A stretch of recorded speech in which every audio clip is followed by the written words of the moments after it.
G'day legends, while I'm still dressed up, I thought I would just make this quick update on my health. As you know, I was diagnosed with a brain tumour multiple years ago. I went through, well, it was over 13 months, but it was 12 rounds of chemotherapy. And for a while, my tumour was stable.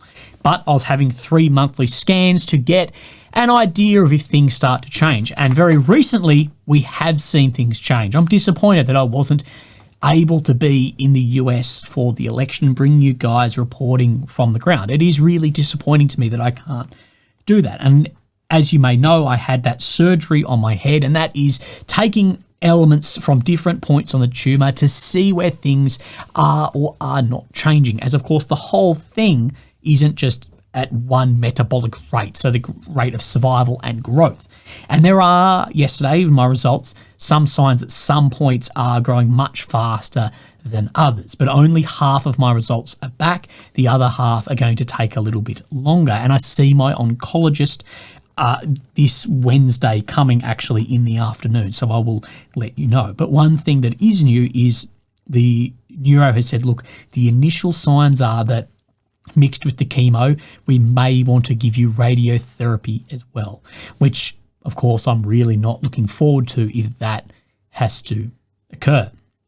So things like this, of course, are very difficult. It can be a bit of a shock. And I had a bit of a moment of, I just want to be out there doing my thing. I just want to be out there reporting and doing what I can. And chemo last time, my brain just didn't work. This is very common. People call it chemo brain, chemo fog. It's just, you're just like mush in your head. I remember I couldn't even watch television because I just couldn't keep up with the show. I'd just be completely lost, let alone reading or potentially doing this. So I thank you guys for all of your support, and it's going to be a difficult time. Hopefully I can continue in some capacity. But like I said last time, I'm just so happy that I'm not one of these guys in the trenches at the moment. Because like I said, these are regular guys, and that's why war upsets me so much. Now, one thing I do want to speak about is, I guess, dealing with death. Now, Sam Harris, who's becoming incredibly unpopular through sort of his own circle recently, but the thing is, it's like, well, he can have an opinion, it doesn't matter. But he mentions that when people know that bad times are coming, you're aware that things are coming in your life. And if things are good now, really appreciate it. And I, in my soft brain, say this is a little bit like when you start getting a sore throat, you start getting a common cold or a flu, and you think, oh, life was so good when I wasn't sick. Well, if life is good now, just really appreciate it while you can. Now, of course, I understand the influence on human civilization that religion has. I myself, I'm just not religious. So how do I deal with coming to terms with this? And I see that I'm just mathematically incredibly lucky to have any time on earth. And I'm incredibly lucky to be born in a wealthy state like Australia, to parents that love me and having some of the best friends in the world. So mathematically, I've already won the lottery. And I've had some fantastic memories, and I've made things as good as they can. But of course, it does upset me because in a country like Australia, or the West in general, you sort of have this idea that you are guaranteed this almost white picket fence life. And that, of course, for me, at least long term, is unlikely, not impossible. Depends how good my doctors are. No, it doesn't matter on that. They're all very, very good. But it's that takeaway of that. But you need to sort of realign and go, yeah, but you're not promised shit. And to quote Hitchens of, if the question's why me, well, the universe doesn't even warrant an answer back. Things just happen. And like the absolute mathematical anomaly that I'm even here in the first place, there's also just a mathematical chance that something like this happens to X amount of people, and I'm in that X. But what you should concern yourself with more, and what we should be pouring money into to try and fix, is the amount of young people this happens to.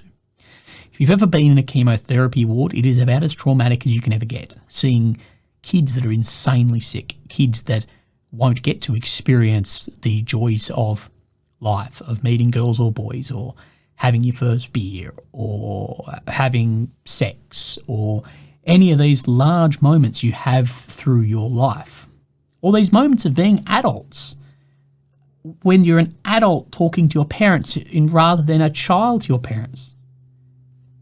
That is incredibly important. Now, I don't have children, but I guess that would be the greatest thing in life. So don't worry about me. Worry about that. And we should be doing all we can to try and fix that or limit that as much as we can, give better prognosis and outcomes. So look, like all I want to say is I'll give you another update next week, but it's going to be a hard next 12, 15 months. My relevance online will absolutely diminish, and that's fine. I never wanted to be, oh shit, don't worry, that's actually an appointment, but I'll win them back. That was never a goal of mine.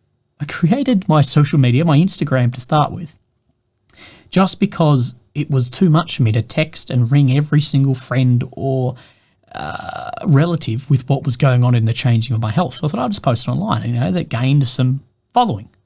I started this because I wanted a way to talk about the truth as I see it, and a way to tax deduct some international trips, which, it's ended up what it is.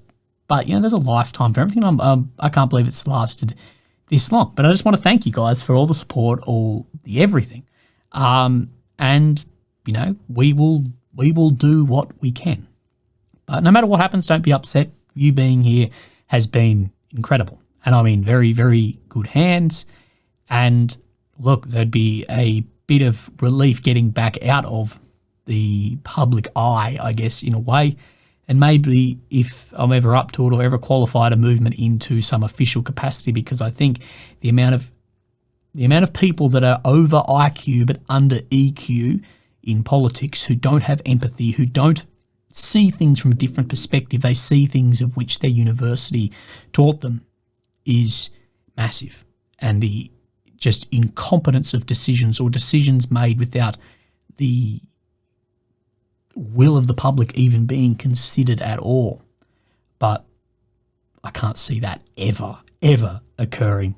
It's a bit of a closed group of private school kids. But yeah, just thank you for everything. Sorry, this was a bit off on a tangent. I'll blame the tumour, although it's just how my brain works. I've got no notes. I just wanted to give you an update on radio, chemo, things maybe not being as good as possible, but we will see. Hopefully I won't lose my hair, which I won't do with this specific drug, I don't believe, but it will thin. Damn, but I'm almost a 30-year-old man. That's always going to happen. So legends, look after yourself. Have a great day, and I'll speak to you very soon. Thank you. Bye-bye.